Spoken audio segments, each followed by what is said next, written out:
One tip for every monster in Monster Hunter Rise Sunbreak. Let's go. Great Izuchi. Don't underestimate the little Izuchis, cause one time I fought them, I almost died because of the little ones chipping my health. If possible, defeat the little Izuchis first, or just defeat them while you're fighting the great Izuchi. Arzuros. Bring honey in your inventory and then deliberately get caught by their grab attack. The Arzuros will steal your honey and then they will take their time eating the honey, giving you a huge amount of time to land a free hit on them.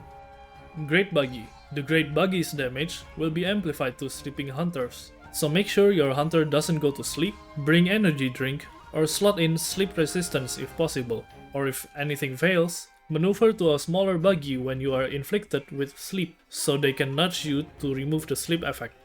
Lagombi. Well, honestly, I don't know what to suggest to you for hunting Lagombi. Just anticipate their sliding attacks, and probably blink nullberries cause they can inflict Ice Blade to you. Aknosom. Pay attention to their legs. Get ready to dodge, block, or counter their attacks when they are standing on one leg. Tetranadon. Again, I don't know what to suggest. Just hit the belly. It's the largest weak point. While you're at it, you will most likely hit and break their head too, with some overhead attacks. Kulu-Ya-Ku. Despite not being a weak point, the rocks that they can carry can be destroyed, which in doing that removes a lot of their movesets until they take another rock again. Barroth. Again, despite not being a weak point, Barroth's head, or as they call it, the scalp, can be broken with blunt attacks with weapons like the hammer or the hunting horn. The scalp then can be carved, earning you more hunting rewards. Great Wroggi. This applies to any poison affecting monsters, but don't let the poison linger since it chips away your health. Make sure you have enough health to anticipate an attack from the monster itself. Use an antidote or herbal medicine when needed.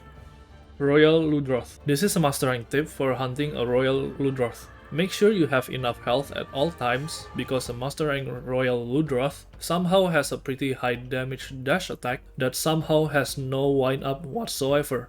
A friend of mine hated this monster ever since master rank because of that. Khezu. This is the first monster that can paralyze you. Don't let their thunderball hit you since it is the source of the paralyzed status. Or if anything fails, consider slotting in paralyzed resistance. Bishaten. When a Bishaten gets staggered, they will drop various fruits that you can pick up which acts as items. The Jumbo Fruit restores your health like a potion. The Poison Fruit inflicts poison to a monster, and the Flash Fruit is a flash bomb which can blind monsters. There's also a Para Fruit which inflicts paralyze to a monster, but that apparently only drops on high rank. Somnacanth. Sonic bombs apparently can interrupt a Somnacanth attack where they charge up to shoot out an AoE sleep, so yeah, use that to your advantage. Barioth. If you're having trouble hitting Barioth, consider breaking their hands and wings first, because when broken, the Barioth will tend to slip off after leaping attacks, giving you more time to attack them. Rathian. When Rathian is flying, she will most likely do a backflip attack, which is both a high damage attack and also poisons you, so watch out for that. Tobi-Kadachi.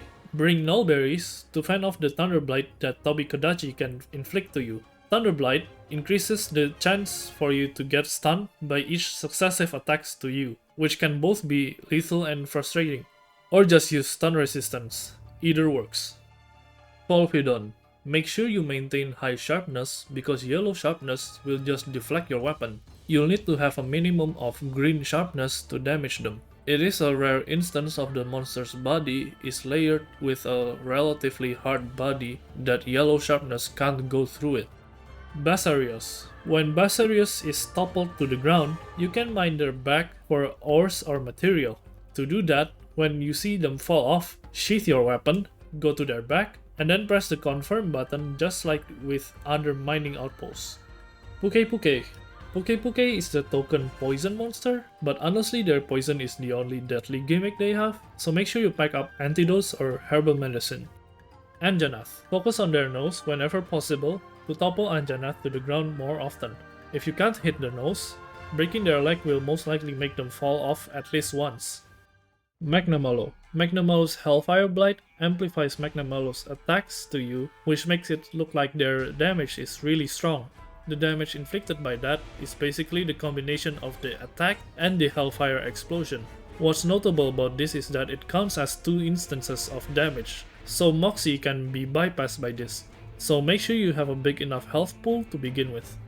Nargacuga. Being the fast and agile one of the kind, Nargacuga's attack pattern most likely will be a double attack, like their double spin attack or the double tail slam attack, so anticipate those attacks to stay alive. Zinogre. Similar to Basarios, when Zinogre falls down, you can loot their back to get additional rewards, but this case it's most likely Fulgur bucks. Just press gather on their back. Mizutsune.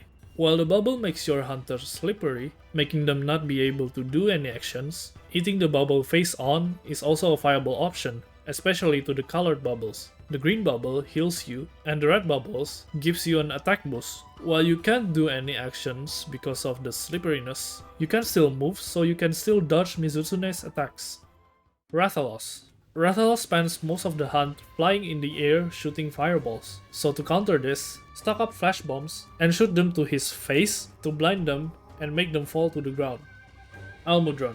Allmother is obnoxious with their movement, but the most brush-off thing about them is the golden mud. The golden mud not only slows you down while inside, but also drains your health, so you have to get out of that golden mud fast before Allmother can land a hit on you to effectively make you faint. Goss Harag. If it's not obvious before, Goss Harag's ice weapon can be broken, and doing so will make them fall, leaving a good amount of downtime for free hits to them. Tigrex. While the Tigrex is doing the triple charge attack, the Tigrex can be led to a pillar in the arena, which makes them stuck to the pillar. Diablos. Similar to Tigrex, Diablos can be led to a pillar to make them stuck to that pillar.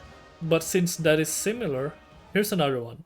The head is a weak point, while the horn is not a weak point, but hits on the head counts as breaking the horn. So focus on around the horn area of the head to break the horn if your weapon tends to deflect. Rathalos. Similar to Somnacanth, Rathalos can be interrupted with Sonic Bomb while they're charging the leaping attack, so make sure you pay attention to the mud for that attack. Rathian. The Rathian hunt essentially has 2 phases. Basically, focus on breaking 2 of Rathian's legs, and then she falls off to make an opening for the hunters. Then she covers the back with webbing, which makes it a weak point. So at that phase, focus on their back until it breaks, and then repeat. This is basically how the Rathian hunt goes. Rajang. Rajang can be toppled with enough damage to the tail while he is enraged. So if you can't focus on the head, focus on the tail to make him fall off. Also, save 1 wire bug to escape from Rajang's grab attack, which most likely can be lethal. Bazelgeuse. When Bazelgeuse is enraged, their body is softer so you can deal higher damage. But when this happens, the bombs are automatically primed, so watch out for those bombs. If possible, dodge the bombs rather than blocking them, because the chip damage can really make you faint in a matter of seconds. Kushala Daora. Kushala Daora will have this black wind armor around them that deflects bullets and arrows, which only lets you hit their head. An alternative to this is that inflicting poison on Kushala Daora removes this black wind armor, so that bullets and arrows can damage their body again. Teostra. Most of Teostra's moves will produce these flame particles that will explode in a few seconds after it's made. If you got hit by a move that produces this, stay down while the explosion is happening, and don't automatically wire bug dash away, because you can get caught by the explosion, which can potentially make you faint in the process. Chameleos. Chameleos' devastating fact is that their poison is actually not a poison, but is a toxin. Toxin is the higher damage and higher tick rate version of poison, which is more lethal than normal poison. So, you are encouraged to have herbal medicine instead of antidote for faster poison recovery, and it also recovers some health in the process. Wind Serpent Ibushi. Ibushi has a phase where he readies boulders that orbits him. These boulders have cannonballs beside them and can be exploded, which also deals damage to Ibushi as well. I know this is probably a given thing by now, but I have to talk about this because I don't know that this is a thing after one of my friends mentioned that out. Thunder Serpent Narwa. There's not much to say about Narwa honestly, other than to use the artillery machines that came out as much as possible, since they are the greater source of damage if you can't hit them in some phases. Narwa the Allmother. Narwa the Allmother will at times do this obnoxiously long attack sequence that affects probably the entire area, in which all you can do is dodge the blades that circles around while not getting sucked into the middle. A strategy that I usually do with my friends is to just farcast away back to the camp and then wait for the sequence to end with the huge supernova. So don't forget to take the free farcaster in the chest. Crimson Glow Valstrax. Valstrax will occasionally charge up in an animation, which indicates you should attack the chest. Doing enough damage to the chest will cancel the charge and makes them fall down in a dramatic way, which opens for free hits on Valstrax. And this point onward will be the monsters that are introduced in Master Rank through the Sunbreak expansion, starting off with Daimyo Hermitar. Despite the Daimyo Hermitar's shell not being a weak point, it can be destroyed, although not entirely, but only the horn of the shell. Breaking the horn of the shell gives you a material that's specifically given by, well, breaking it, called the Time-Worn Crimson Horn, which is suspiciously sounds like a Valstrax material, but actually a Daimyo Hermitar's material. Fun fact, the shell is supposed to be a Monoblos skull, which is a monster from previous Monster Hunter games, which is similar to Diablos, but only has one horn. Monoblos doesn't appear in newer Monster Hunter games, however, which is weird to see their remains in this game. Blood Orange Bishaten. Blood Orange Bishaten is a generalized version of Bishaten, which has various fruits in their arsenal, but is dumbed down into exploding pine cones. So with this monster, just don't get caught by the pine cones, and watch out for their fire breath attack as well. Somehow they can do that now.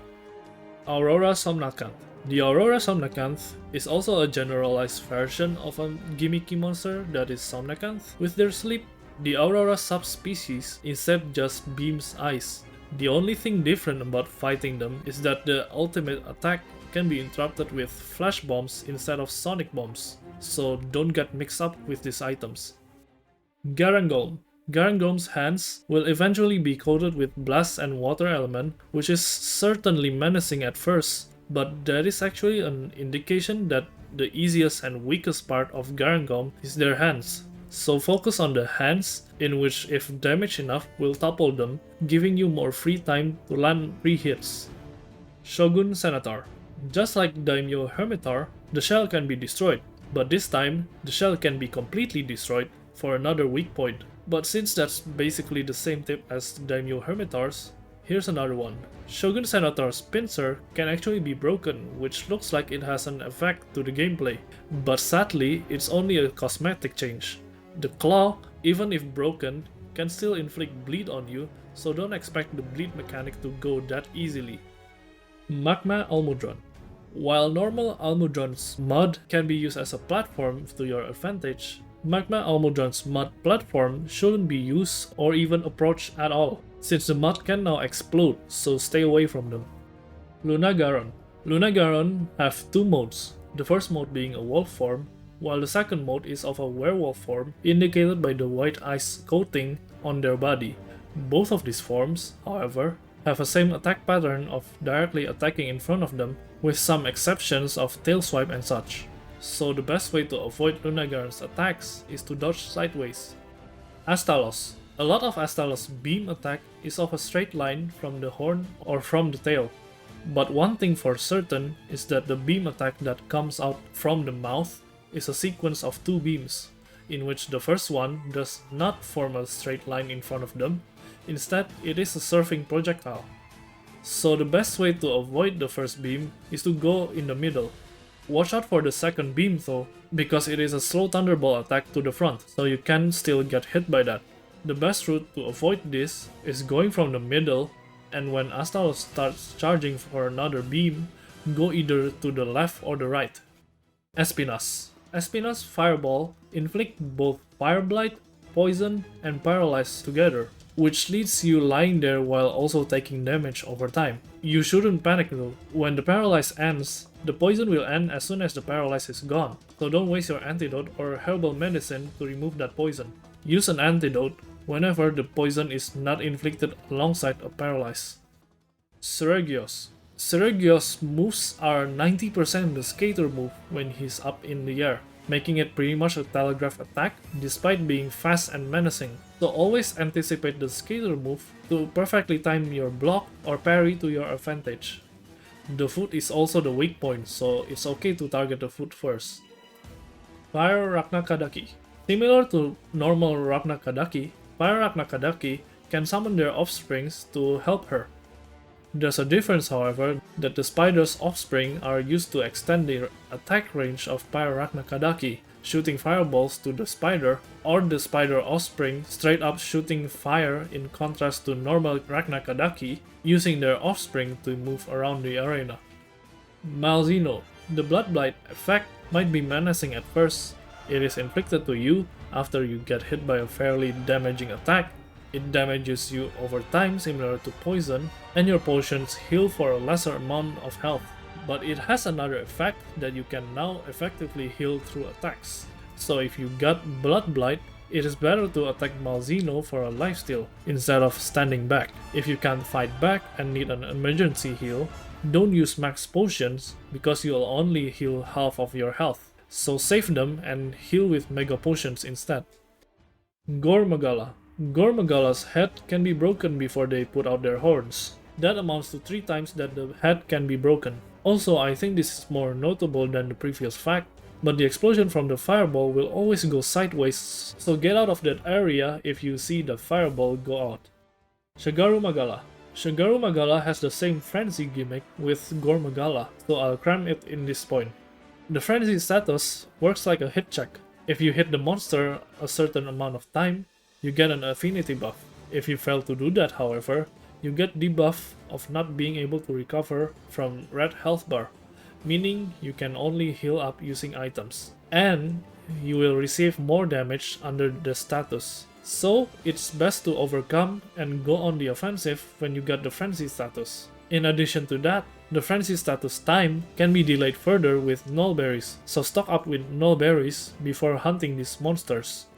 Furious Rajang. Unlike Master Rank Rajang, Furious Rajang won't do a follow-up Sonic Ball attack after they do this ground lift attack, which is a rare instance of a weaker move on a stronger monster, so you can wirebug dash away out of the ground lift attack without worrying about getting hit again with the Sonic Ball attack. Just make sure you have enough wirebug saved for Rajang's infamous lethal grab attack. Scorn Magnamalo. So a friend told me something about this monster before I get to hunt them. It's a story about his friends complaining that Scorn Magnamalo always one-shotted them, like every attack they did always scarched them. Now I've got to try hunting them. I have to say, while their attacks definitely hurts a lot, those attacks are not lethal if you collect spirit birds to maximize your maximum health pool. I am positive the people who my friend talked about don't collect spirit birds, and it goes against their favor in this one. This applies to all monsters you find, by the way. Collect spirit birds before you hunt the monster, so you won't be de-hunted. This is a spoiler warning for the last monster. If you haven't fought him yet and don't want to be spoiled, you can click off now. I'll give 5 seconds for those who want to click off now.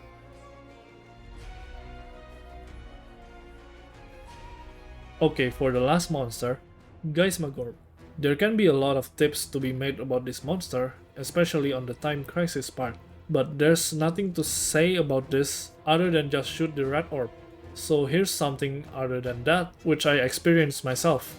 Don't try to block or parry the red beam attack. The red beam is for some reason a multi-hit attack, in contrast to other beam attacks from other monsters. Even if you succeeded in parrying or blocking that attack, you can still faint because of the following damage after that. Plus the red beam attack also primes the ground for additional explosion, so the best way to survive this is to run as far as you can go.